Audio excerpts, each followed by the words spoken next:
This Hub Notes video is the full Berlingo journey that was part of the recent collection caper. It got a bit too long-winded. I didn't think it fit in the collection caper video. So here it is, pretty much in its entirety. In this video, it's a collection caper with a difference because I'm not going by public transport. I've hired a van. It was actually cheaper to hire a van at £100 than a train ticket at £122. We're going 300 miles away, and yeah, that's quite a long way. So I'm in a 2023 Berlingo, which I believe has probably got a 1.5 litre diesel engine, producing about 100 brake horsepower. So interesting to compare with my 2002 Berlingo, which has 90 brake horsepower. Certainly a lot more plastic in here, so this is going to be a bit of a review as we head down the road. It's a sea of horrible black plastic in here. Not very nice. Oh, look, we've got Citroën stop-start system. I'll be disabling that. 6-speed gearbox. The gear shifter is just a bit too much of a stretch away. Not very nice. You've got this huge hump, but you've got a third seat here with no legroom. I don't quite understand what that's all about. I guess the two passengers have to be quite cosy. You've got a little cup holder, bigger cup holder, some storage under here, some storage there that you can't see. Quite a deep storage there for my sunglasses. Storage under there for some Citroën books, apparently. Tiny little shelf. That'll be airbag, one assumes. But and some buttons up there, and a useless touchscreen that my phone will not connect to, despite quite happily connecting to any other Bluetooth device. Not this van, apparently, so I'm going to have to do all my nav on the phone. I've got little tweeters here. We've got this weird detail where the bodywork sweeps up around the window. I kind of thinking that looks messy, and I bet dirt is just going to get caught under that and look hideous after a while.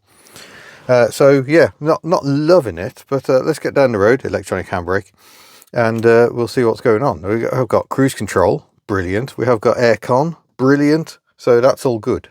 Incidentally, it was about 28 quid cheaper to hire a van than a car. So I thought, well, given vans are pretty decent these days, I'll just take the van. Otherwise the car was going to be something tiny like an iGo Cross. It was going to be something absolutely dinky. So I think maybe this will be better. Anyway, let's go. 300 miles to go. Right, start the engine. Sounds like a diesel engine. And we can get motoring. Nice big mirrors, thankfully, because we've got no rear vision at all. Big metal bulkhead, which helps the sound. Road noise is awful. Don't need to touch the handbrake. And off we go. 296 miles to go. And already I think I need to adjust this seat back. It's not very easy to adjust the back a bit. But it's going to take about 5.5 hours, not including brakes. So I'm not planning to stop very long, but I will have to stop. But yeah, new car, very excited. It's very ugly and it's very hub nut, and that's probably given enough away already. I think people are going to guess this one quite easily, but something I've never been near, never been in anything of this brand, so it's all new. It's all going to be interesting, and yeah, really looking forward to it. So we'll get down the road. I may drop a few more clues along the way. But otherwise, yeah, I've just got to cover some ground. So I will say the Berlingo does ride fairly well. Doesn't ride quite as well as my 2002 Multispace, but then the Multispace, I think, had softer suspension. I think these have suspension turrets at the back rather than the clever underfloor suspension of the earlier Berlingos.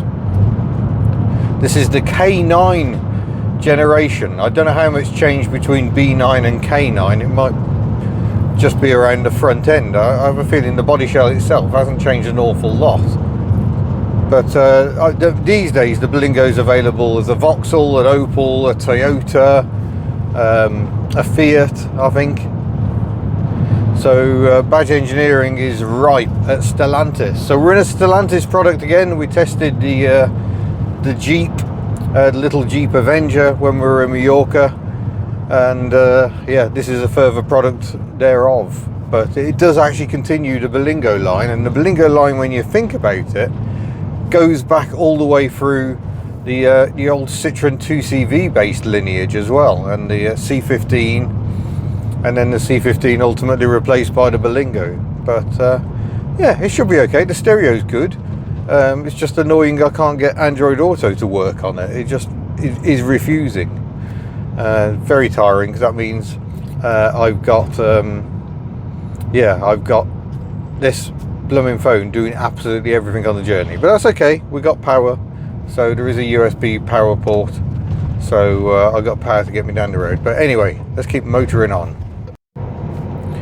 So we're right over in West Wales at the moment. We've got to cross the entirety of Wales, which we'll do on the M4 motorway, and then we keep following the M4. The M4 actually goes all the way to London, and I suspect we'll be going to the M25, going around the M25, and then up towards Southend-on-Sea, right on the opposite coast.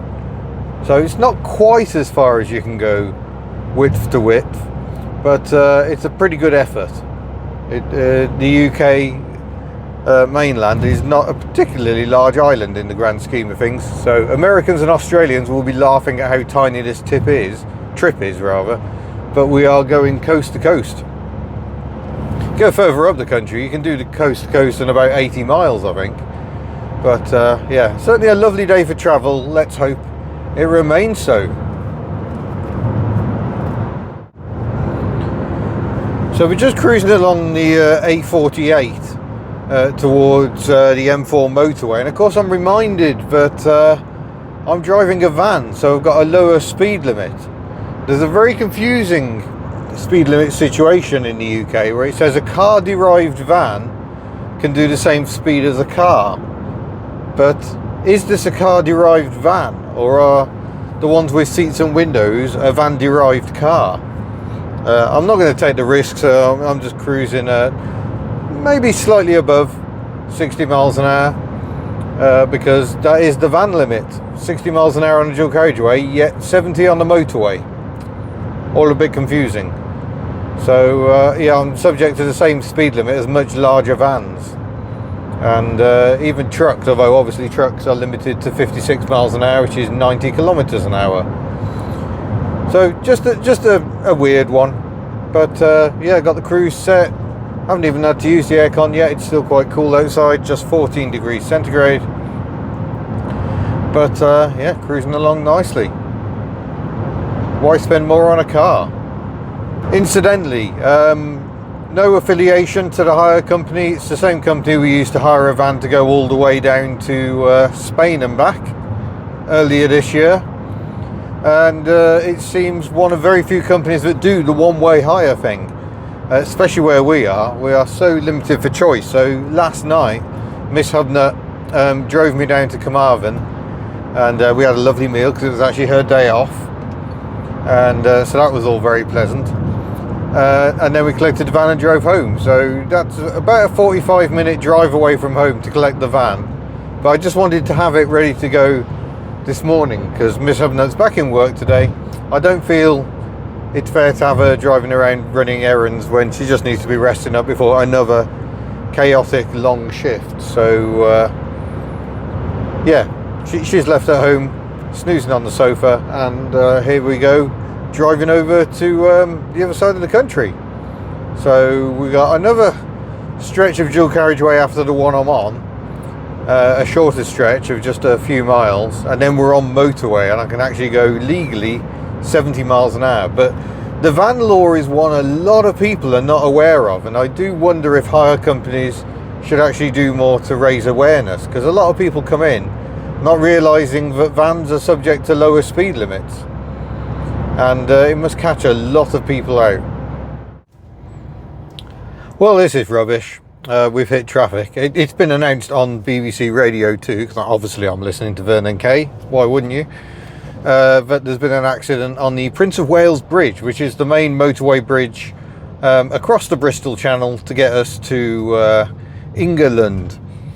And yeah, there's been an accident on it. And I was hoping that because there's a second bridge, the A48 is available as a bridge, or is it M48? M48, it is motorway standard. it might be all right, but we're still quite a ways from the bridge, and it is not okay. It is not okay at all. We haven't even got through the tunnels yet. I'll go through these tunnels here, and then yeah, we're getting closer. So there you go. You know, would this happen if I was on a train? No, probably not. Don't tend to get quite so much congestion, but you can still be delayed. And quite a lot of, well, I say quite a lot, a couple of people were having a grumble about my previous train versus car video, that the costs didn't, I mean, the cost of a car versus a train are always going to be different, because the car costs are spread out over a year, whereas your train ticket is gone on the day. But I think some people were trying to defend the trains, but it's very hard to defend public transport when my bus almost didn't make it to the train. I literally had to run, and then the trains were overcrowded. It's that simple. It's just unpleasant, and that's not an opinion. That is actual fact, but it is unpleasant when you're on a train having to stand up and it's baking hot because the air conditioning doesn't work. That's unpleasant. That's not nice.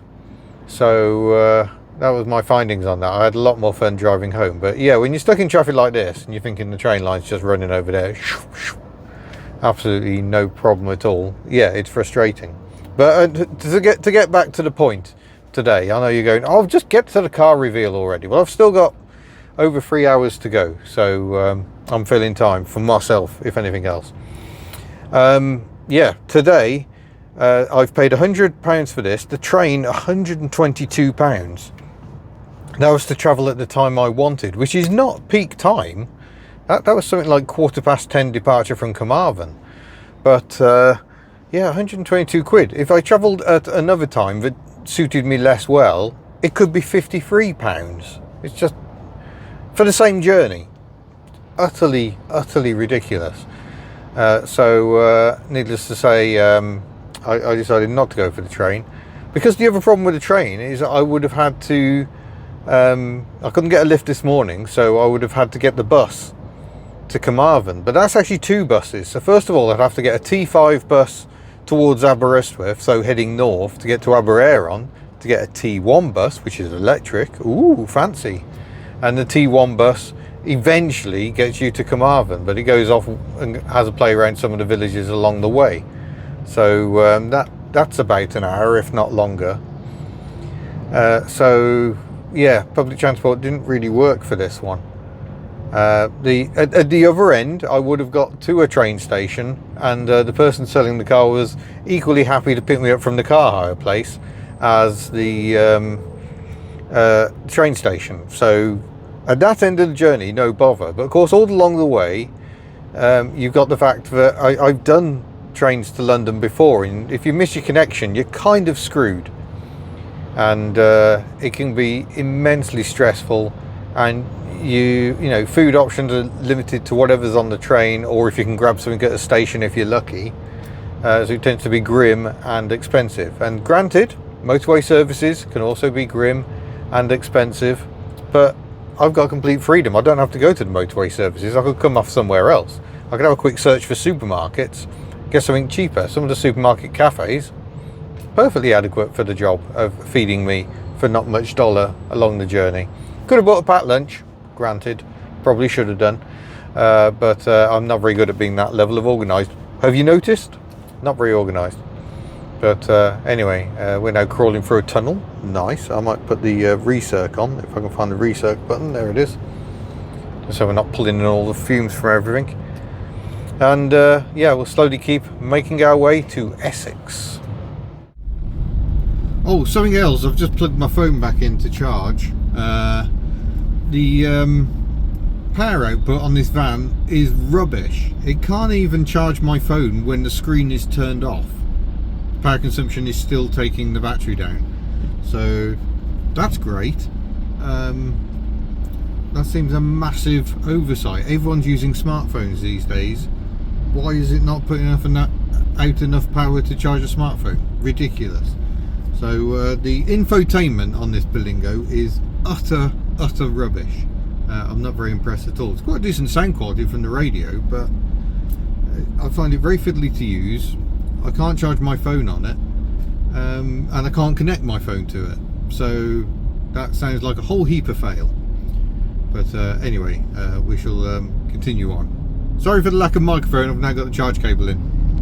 Well, it's certainly busy on the motorway. We've even got tanks. Tanks for the memories and the holdbacks. Oshkosh transporter trucks there from America.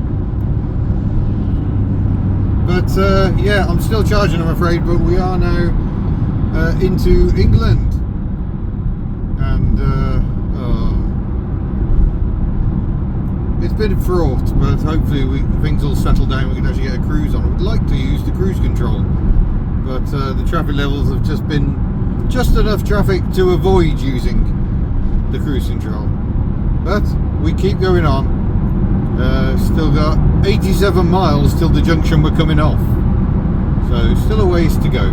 With 2 hours to go. Somehow it's been 4 hours since I left the house, and we've still got about 118 miles to go, I think, until we reach our destination.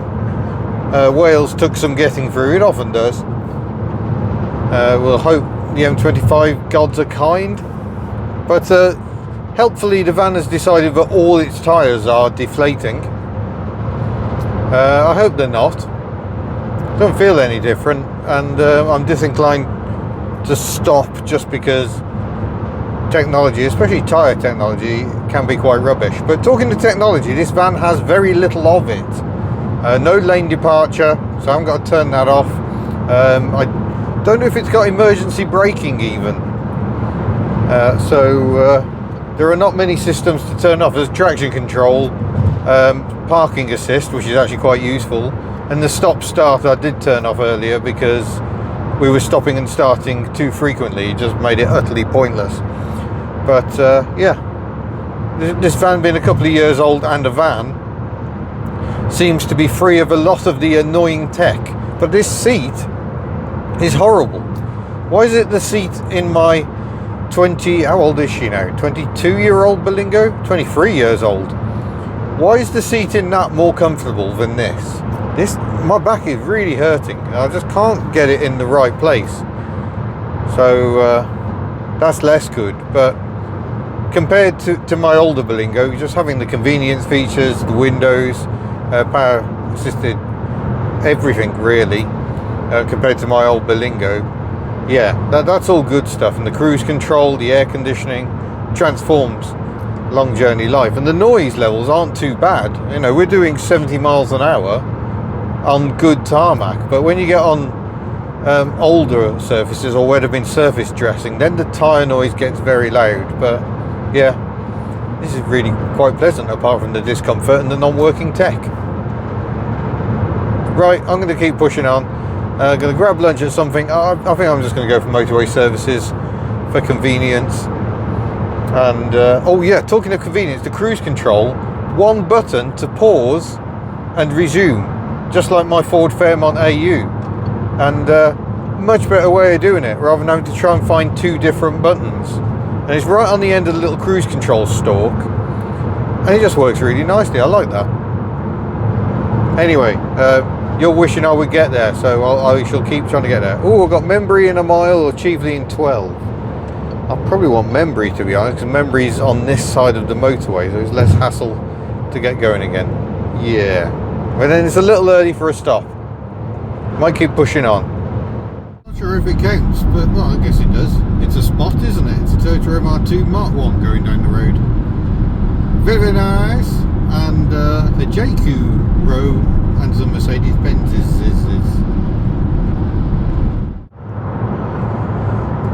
Well, here we are enjoying, maybe not enjoying, the M25, which for those who don't know is the motorway that circles London, so the capital of England. So we've gone past the capital of Wales today, Cardiff, and yeah, now we're trying to get around London. But as you can imagine, it's been quite busy. But the van is not suffering 4 punctures like I think it is. I think I've managed to reset that, so hopefully that warning will go away. So we're yeah, making good time. We've still got over an hour to go, about 62 miles. and we will finally be there to reveal what I have purchased, and I'm getting very excited, folks. I'm really looking forward to it. It's got a bit of an unfair comparison because it's going to be getting compared with a brand new van, but I'm looking forward to it. It'd be nice if it has cruise control. Got a lot of cruising to do, but yeah, I'm going to have to try and turn around and get out. Already the M25 the other way is looking horrible, but I want to get away from London before rush hour really kicks in. I kind of want to be between Bristol and London when it's rush hour. Don't want to be anywhere near either of them, so we'll see. I may stop on, do an overnight on the way back. I have bought overnight stuff because it's a long drive. 300 miles, you know, you Aussies and Americans are just laughing, but in the UK, where it's just constantly, I can't cruise at 70, it's just impossible. Yeah, time just gets lost because your speed just drops and drops and drops. We're just below 60 at the moment. In fact, we're probably doing 50 miles an hour, which is rubbish. So yeah, keep pushing on, and soon it will be reveal time. Excited! Getting close now, but just fill it up. It took 2 attempts to fill it up because the first time I didn't put enough fuel in. Oh god, this is looking hellishly busy.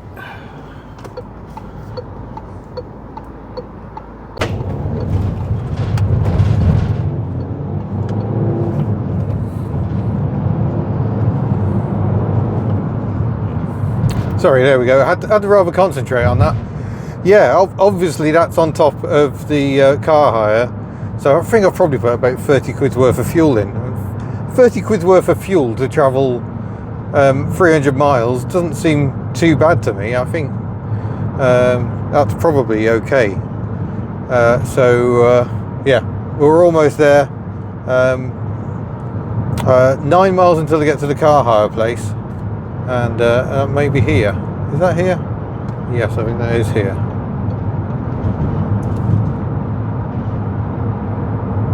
No, it is not here.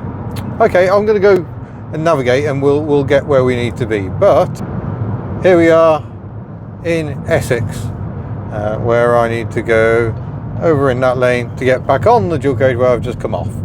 Marvellous. What's concerning me a bit at the moment is if it's cost. Well, it's actually about 27, 28 quid to get this van here. Of course, that does include having to drive it from Carmarthen to home and then back to Carmarthen again. I don't think the new vehicle is going to be quite so good on fuel. It has a 5-cylinder turbo diesel engine and a rear spoiler and an automatic transmission. So, and it's very big. It could be an expensive drive home, folks, but I shall see you when we have the vehicle. That was my van. My van now finds itself living here. Oh my gosh, there's an XM estate down there. Suddenly all the spots are happening, folks, and I haven't got the blooming mics on. So I'm just waiting for my lift to get to the car. So thanks Enterprise, good service, not sponsored, not paid for, not discounted, not anything, just actual good service. It is right there. The battery light is on. And we've got 300 miles to drive home. Nothing can go wrong.